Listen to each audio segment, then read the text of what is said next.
guys, my name is Wes, and you're watching Wes Goes TV, and today I'm reviewing Batman v Superman: Dawn of Justice. Now, BVS Dawn of Justice is a 2016 comic book movie starring Henry Cavill, Ben Affleck, and it's directed by Zack Snyder. It's a comic book movie. It is what we've wanted to see for years. It's Batman fighting Superman, right? And there are a lot of things I like about this movie. First of all, you gotta talk about Batman. Batman has been seen several different incarnations, different actors, and I will say, honestly, this is my favorite Batman. This guy is giant. He is what you imagine when you think of Batman. Just a guy who's bigger than everybody else. He's strong. He's smart. He can kick anybody's ass. I will say, this is the darkest Batman we've ever seen. We've heard about the Dark Knight. That guy's playing with ponies and dancing with lollipops compared to this Batman. This Batman is the Dark Knight. He is just gone off the deep end a little bit. He's just killing people. He don't care. Henry Cavill is the same as we've seen in Man of Steel. It's a little bit darker, and I actually think it's a slight negative because he's supposed to be like a ray of light. This one, he's basically just, he's really down. There's a lot of negative going on about him, and he's really hitting them, but it shows the human side of him, and that can be appreciated. Lex Luthor was very different in this film than we've seen him ever before. Yes, he's a billionaire. Yes, he owns LexCorp, but this guy's crazy. This guy is like, Jesse Eisenberg will get some hate for this portrayal of him. But it's not really him. He's playing the part he was cast to play. And I think he did a really good job playing a crazy off-the-walls Lex Luthor. But some people are not going to like that. Wonder Woman, I think that she was great in the action sequences. I think that as far as Gal Gadot, she's really hot. And she had a solid scene as Diana where she was a surprisingly good actress. It's the best I've ever seen her, actually, in one scene. Later on, she's okay, but she's nothing great. Overall, though, I do think all the casting, I think all the characters were what I wanted to see from this DC cinematic universe. The fights are freaking awesome. First of all, you get the matinee fight. You got your marquee. You got your Batman fighting Superman, right?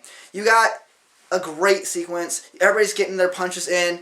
You get some really cool stuff. You get some great Batman solo fights. You get some great Superman being Superman. You get the action. Zack Snyder knows how to do action. He knows how to do visuals. And he nailed that stuff. So I'll give him all the credit there in the world. The Doomsday fight. Now, this was my big worry going into this movie. You see a little clip in the trailer, and you're thinking, this looks cheesy. And that little clip in the trailer is there, and it does look horrible. It took me out of the film. Like, it looks like a video game trailer right there. And it did. I was like, oh, fuck, that's bad. But the overall fight is really cool. I felt, more than anything, in any other movie I've ever seen, I'm watching a comic book.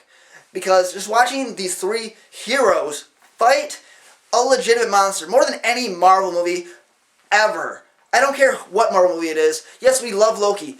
Doomsday is a comic book villain. This guy kicked every one of their asses. And I'm not going to say how, obviously, it all ends.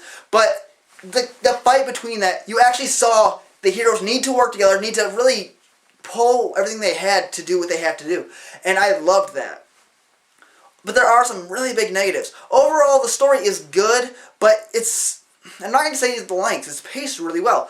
But it's choppy. The editing is very bad in this film. You get, what it's supposed to do is supposed to make you engrossed in the characters. You want to see what's going on. But there's so many different things going on all at once that you'll get really into one set story. And as that story's going along, you'll eventually get pulled out because it cuts to throw you right into a different story. You're like, Batman, Batman, Batman. You really get to see where Batman's coming from. And then, boom, we're talking about Lex Luthor now. And it's Lex Luthor's side of things. And you're just like, whoa, okay. And so you're kind of getting into Lex Luthor a little bit. And boom, now we're hitting you with more Batman. No, Superman, a little bit, this going on. And overall, you can understand what's going on.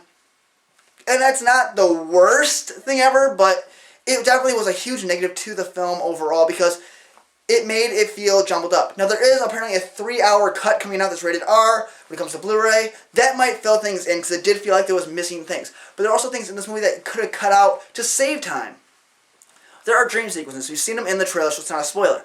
They felt, and I might take this back later on after seeing Justice League Part 1 and Part 2, where I'm like, this needed to be in here. But right now, as far as this movie alone, these dream sequences make very little sense to me. It seems like, at the moment, it seems like, oh, cool, you can see a Doomsday symbol, and oh, what's this going on right here?